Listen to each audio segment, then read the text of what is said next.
교재 32페이지 보겠습니다. 바울은 하나님께서 결코 이스라엘을 버리지 않으셨다고 단언합니다. 엘리야 시절 바알에게 무릎 꿇지 않은 7,000명을 하나님께서 남겨두셨듯이 바울의 시대에도 하나님의 은혜 가운데 택하심을 받은 남은 자가 있기 때문입니다.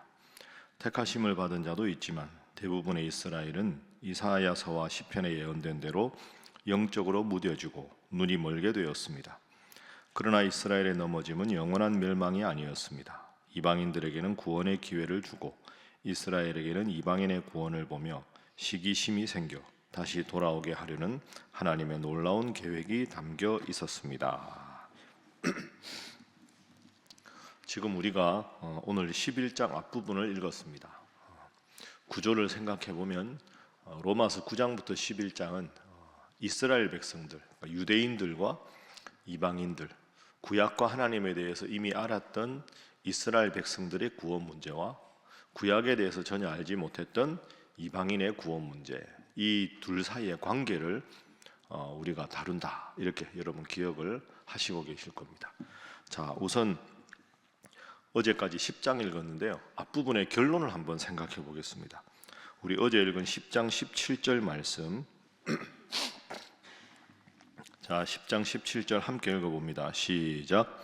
그러므로 믿음은 들음에서 나며 들음은 그리스도의 말씀으로 말미암았느니라. 아멘.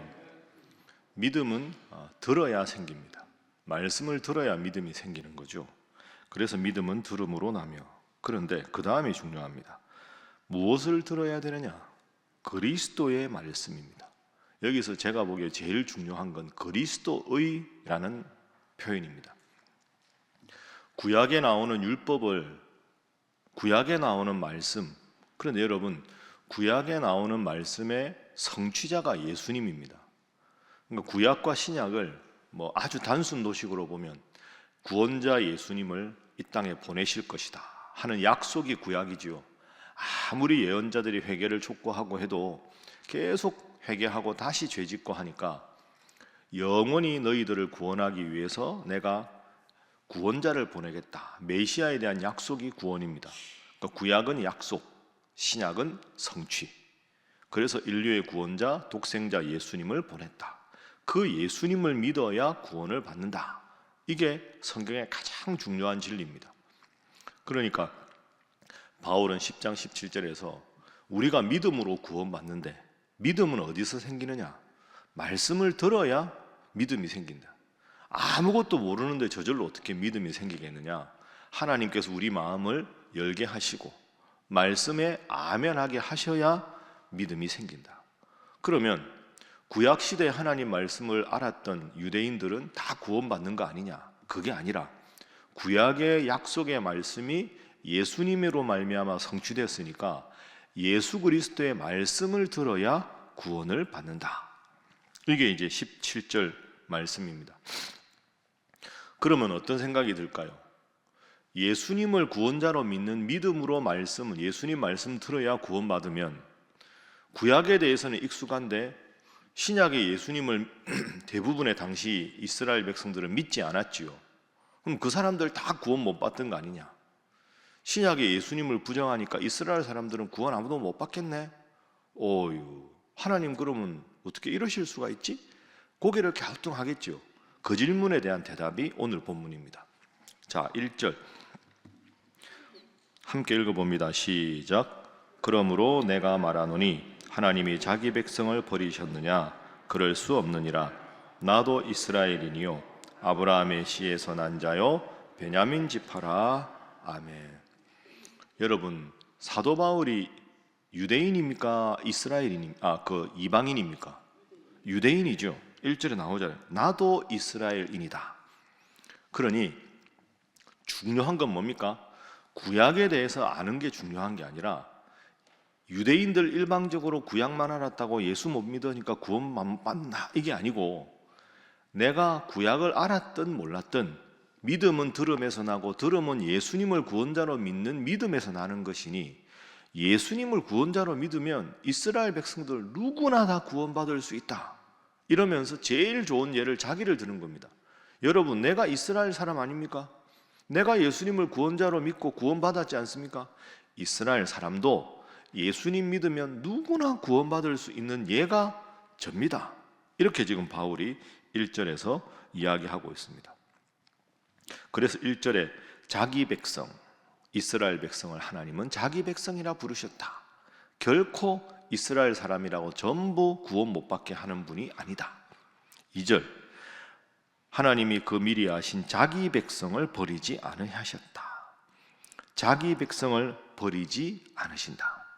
그러니까 여러분, 우리가 1절, 2절에서 알 수 있는 게 뭡니까? 한번 따라해 보시죠. 하나님은 징계하시나 버리지는 않으신다. 여러분, 자식이 사랑스러운데 자꾸 버릇 없이 굴면 엄마 아빠가 정색을 하고 꾸지람을 합니다. 그건 징계를 통해서 자녀를 더 성숙하게 만들기 때문이지, 꾸지람을 한다고 아이는 속상해서 엄마가 날 미워하는가 보다라고 생각하지만 엄마 아빠 마음은 그게 아니지요. 징계는 사랑의 표현이지 징계한다고 버리는 건 결코 아닙니다. 여러분, 오늘 1절, 2절을 우리의 잘 삶에 적용을 해야 합니다. 여러분도 하나님 잘 믿고 새벽에 와서 이렇게 말씀 들어도 여러분 하나님 앞에 징계를 받을 때가 있고, 내가 간절하게 원하는 기도 제목이 있는데 하나님이 안 들어주시는 것 같은 속상한 마음이 들 때가 왜 없겠습니까? 그러나 그럴 때에도 하나님은 자기 백성을 버리지 않으신다. 1절을 꼭 기억하십시오. 그래서 첫 번째 기도 제목입니다. 하나님은 징계하시나 버리지 않는 분임을 기억하게 하소서. 하나님은 징계하시나 버리지 않는 분임을 기억하게 하소서. 때로 하나님은 사랑하는 자를 징계하신다. 그러나 징계하고 결코 버리지 않으신다. 죄의 종이었던 우리가 하나님 자녀가 되었지만 하나님 자녀답게 살지 못한다고 너는 다시 죄의 종이 되라, 이런 적은 없다. 징계는 또 다른 사랑의 표현이다. 이렇게 기억을 하십시오. 그런데 이제 두 번째로는 이 점을 생각해 보죠. 근데 여러분, 징계를 좋아하는 사람이 누가 있겠습니까? 아이를 꾸지람하면 엄마 아빠 마음도 별로 안 좋고, 아직까지 성숙하지 않은 아이는 엄마 아빠 미워 이러면서 자기 방에 들어가서 펑펑 울고 하면 아이도 속이 상합니다. 우리도 인생에 그럴 때가 있습니다. 머릿속으로는 하나님이 나를 사랑하시는 걸 아는데 징계를 막상 받고 내 뜻대로 인생이 안 풀려가면, 기도해도 안 들어주시는 것 같으면 힘들 때가 있죠. 답답할 때가 있습니다. 그 예가 오늘 본문에 2절부터 나옵니다. 2절 후반절에 보면 두 번째 줄에 바울이 말합니다. 너희가 성경이 엘리야를 가리켜 말한 것을 알지 못하느냐. 그가 이스라엘의 그 많은 죄악을 하나님께 고발하되. 자, 3절에 주여 그들이 주의 선지자들을 다 죽였습니다. 바알과 아세라를 섬기면서 아합 왕이 모든 주의 제단들도 헐어버렸습니다. 나만 남았습니다. 하나님의 선지자가 나밖에 안 남았는데 내 목숨도 찾아서 죽이려고 합니다. 하나님 왜 그냥 두고 보십니까?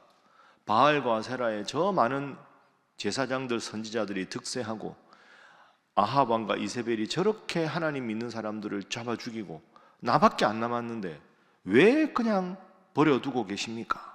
이게 방금 주제로 말하면 왜 하나님 나를 징계하십니까? 하나님이 뭐라도 하셔야 되는 거 아닙니까? 하나님 잘 믿는 나 혼자 왜 이렇게 힘들게 하십니까? 하는 기도 제목과 같은 맥락이죠. 하나님 대답입니다. 자, 4절 5절 함께 읽어봅니다. 시작. 그에게 하신 대답이 무엇이냐? 내가 나를 위하여 바알에게 무릎을 꿇지 아니한 사람 7,000명을 남겨두었다 하셨으니 그런즉 이와 같이 지금도 은혜로 택하심을 따라 남은 자가 있느니라. 아멘. 3절에 엘리야가 하나님 앞에 원망한 이유는 나만 남았다 하는 생각입니다. 아무리 주위를 둘러봐도 나밖에 없습니다. 내가 너무 힘들고 어려운데 말 친구도 말벗도 없습니다. 외롭습니다. 4절 내가 나를 위하여 하나님의 이름을 위하여 바알에게 무릎을 꿇지 아니한 사람 몇 명을 남겼습니까? 7,000명을 남겨두었다. 엘리야야, 너의 눈에 지금 보이지 않는다고, 너 마음이 힘들어서 그냥 일방적으로 마음을 닫고 절망하고 모든 걸 부정적으로 생각하고 세상에 나밖에 없다, 나밖에 없어, 내 마음을 알아주는 사람도 없고 말벗도 없고 이렇게 생각하느냐? 아니다. 너 지금 힘들어서 그렇게 보일 뿐 나는 내 이름을 증거하기 위한 너와 같은 선지자를, 바알에게 무릎 꿇지 않고 타협하지 않은 선지자를 7,000명을 남겨두었다.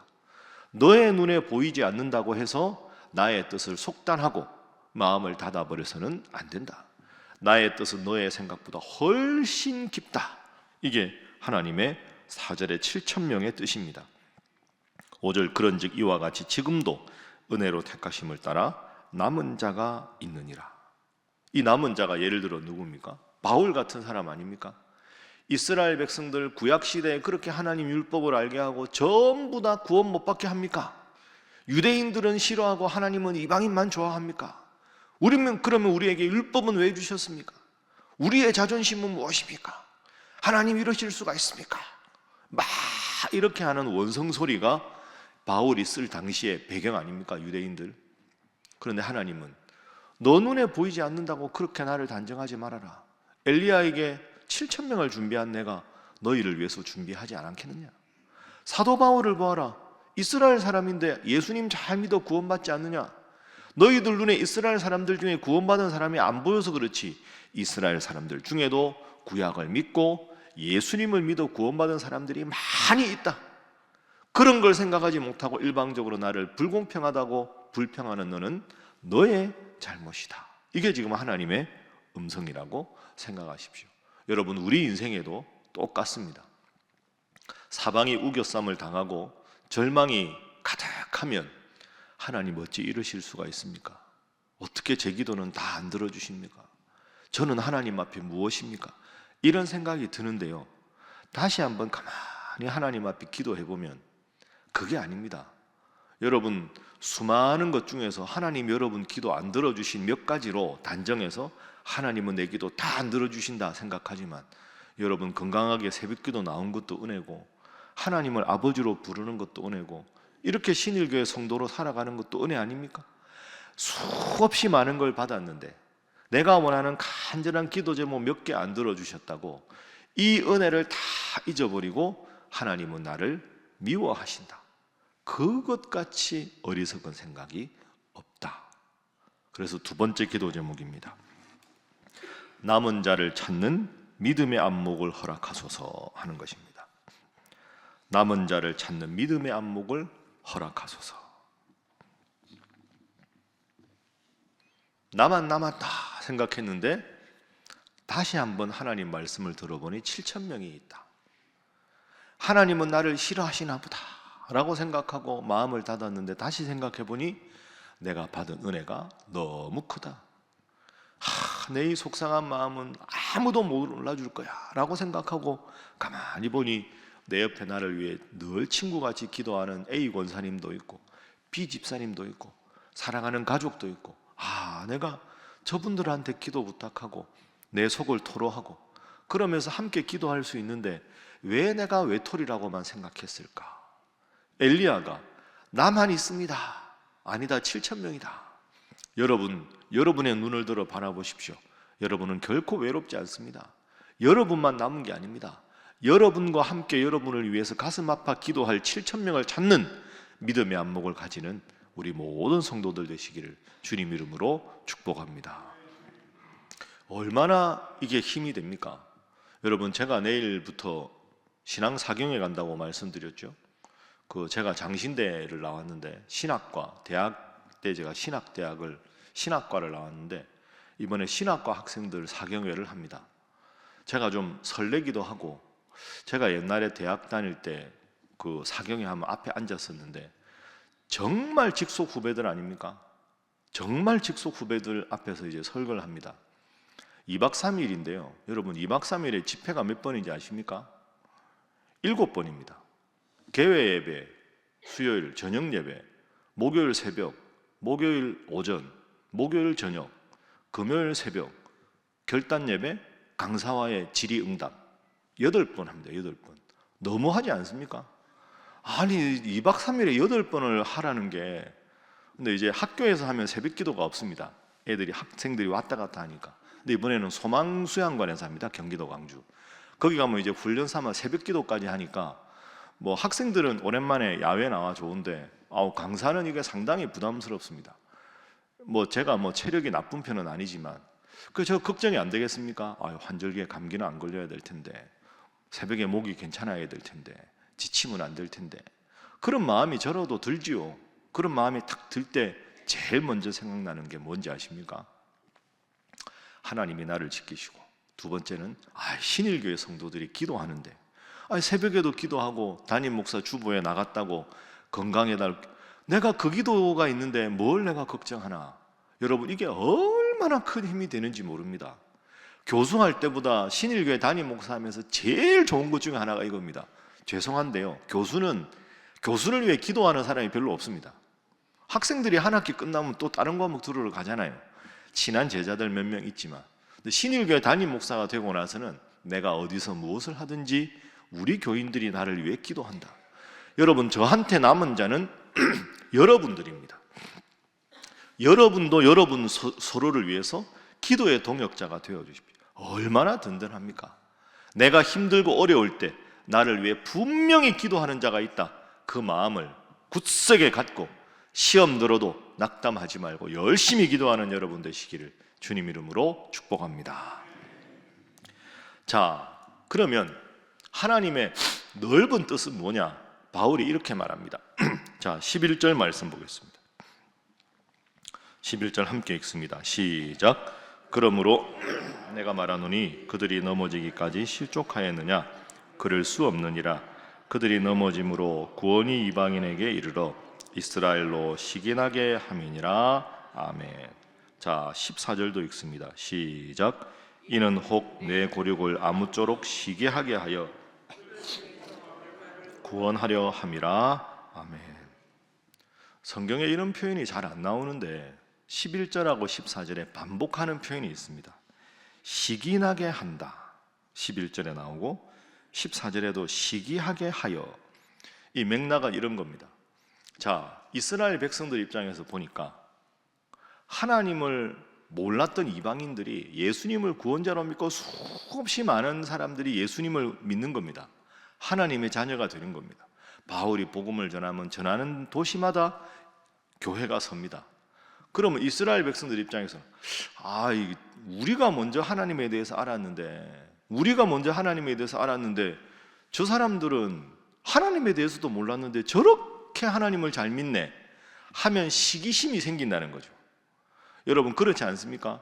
여러분 예수 오래 믿어가지고 그래도 열심히 하는데 여러분 주위에 여러분이 전도한 분이 너무너무 열심히 믿음 생활하고 은혜를 너무 많이 받으면 잘하는 거야 이러면서도 참 저 사람은 나보다 훨씬 늦게 믿었는데 나보다 더 잘 믿는 것 같아, 안 되겠다, 나도 열심히 더 해야 되겠다, 이런 마음을 들게 하는 게 하나님 뜻이라는 거죠.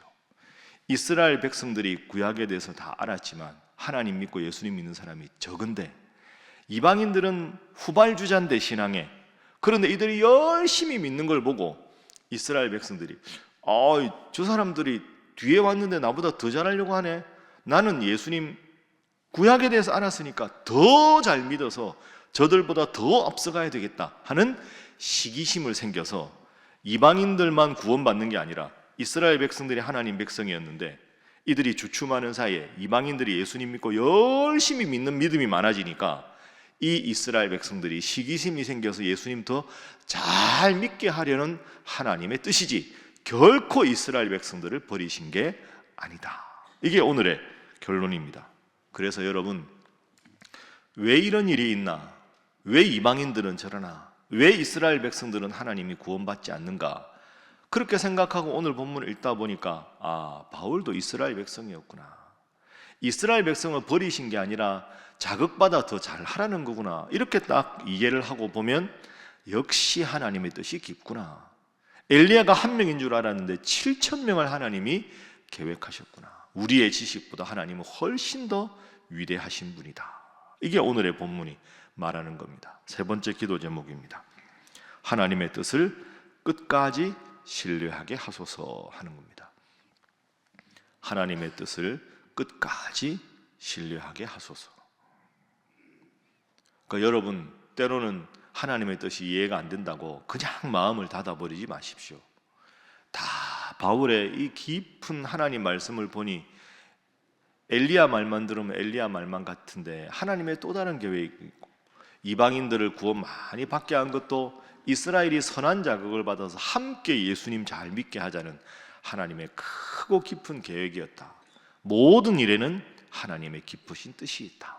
마음 닫지 말고 오늘 새벽에도 기도하러 오셨으니 간절히 기도해서 그렇구나, 하나님이 이런 깊은 뜻이 있으셨구나 하는 걸 발견하는, 그리고 그 발견 때문에 기쁘게 행복하게 믿음 생활하는 우리 모든 성도들이 되시기를 주님 이름으로 축복합니다. 기도하겠습니다. 하나님, 때로 우리를 징계하시나 버리지 않으시는 사랑의 하나님을 믿고 내 좁은 안목으로 말씀에 대해서, 주님에 대해서 마음을 닫지 않게 하시고 7,000명을 준비하신 주님의 뜻을 바라보며 끝까지 기도하여 정말로 주님의 깊으신 뜻이 내 삶에 이루어져서 평생 주님 찬양하며 주님 잘 믿으며 살게 하여 주시옵소서. 기도하시고 이 복잡한 국제정세 가운데 하나님께서 함께 하셔서 하나님 뜻 가운데 온전히 평화가 속히 찾아오도록 주여 역사하여 주옵소서. 함께 기도합니다. 주여 믿습니다. 주여 믿습니다. 주여 믿습니다.